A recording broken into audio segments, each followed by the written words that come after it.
மலையில கிரிவலம் அப்படிங்கிறது ஒரு 14 கிலோமீட்டர் அமைஞ்சிருக்கு. இந்த கிரிவலத்தினுடைய முக்கியத்துவம் இப்ப நிறைய பேருக்கு தெரியாமலேயே போயிடுச்சு அப்படின்னு தான் சொல்லணும்.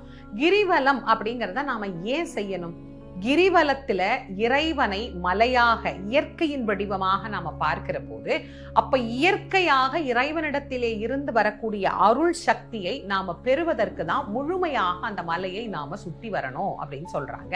எந்த ஊர்ல இருந்து நடந்து வந்தாலும் அண்ணாமலையினுடைய மலை எங்க தெரியுதோ அங்கேயே தாங்கள் அணிந்திருக்கிற செருப்பை கழட்டி விட்டுருவாங்க. ஏன்னா அந்த மலையை பார்த்த உடனே அது சிவம். சிவத்தை பார்த்ததுக்கு பிறகு காலில் செருப்பு போடக்கூடாது அப்படிங்கிற ஒரு பழக்கத்தை ஒரு காலத்துல வச்சிருந்தாங்க நம்ம முன்னோர்கள். அப்படின்னா நீங்க யோசிச்சு பாருங்க, அந்த மலையை எவ்வளவு உயர்வாக அவர்கள் நினைத்திருந்தார்கள் அப்படின்னு. அப்படி நினைச்சிருந்த காரணத்தினால்தான் முழு தன்மையும் இறைவனுடைய முழு சக்தியையும் நாம பெற்றுக்கொள்ளுவதற்கு இந்த மலையை கிரிவலம் வரணும் அப்படின்னு வச்சாங்க. இன்னைக்கு அப்படியா நடக்குது? இன்னைக்கு போற எல்லாரையுமே நான் குறை சொல்லல. இன்றைக்கும் ஒரு சிலர் அதே பயபக்தியோடு மௌனமா யார்கிட்டையுமே எதுவுமே பேசாம எந்த சிந்தனையும் இல்லாம சிவ சிந்தனையோடு செல்றவங்க இருக்கிறாங்க. ஆனா மிக அதிகமாக நம்ம பாக்குறது எப்படி இருக்கு?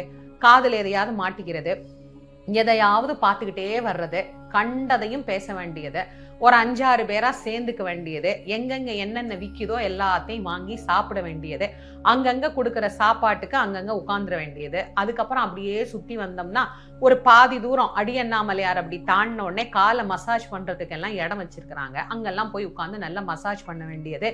இப்படி சுத்தி வருவதற்கு பெயர் கிரிவலமா? அதை நீங்களே முடிவு பண்ணுங்க. நீங்க ஒரு முறை உள்ள போகக்கூடிய அந்த வாய்ப்பு உங்களுக்கு இருக்கு, உள்ள போறோம் அப்படின்னா நம்ம அந்த சன்னதிக்கு உள்ள கர்ப்ப கிரகத்துக்கு பக்கத்துல கூட போக வேண்டாம்.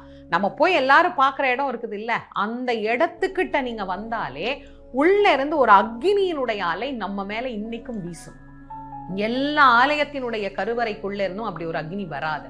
ஆனா இன்னைக்கும் அண்ணாமலையார் சன்னதியிலிருந்து ஒரு அக்னி காத்து ஒண்ணு அப்படி முன்னால நீங்க நகர்ந்து போகும்போது உங்கள் மேல வீசக்கூடிய அந்த அனுபவத்தை கண்டிப்பாக நம்மால் உணர முடியும். கருவறைக்குள்ள இன்றைக்கும் சுவாமி அக்னி பிழம்பாகத்தான் இருக்கிறார். அக்னியினுடைய ஸ்வரூபமாகத்தான் அவர் காட்சி தருகிறார்.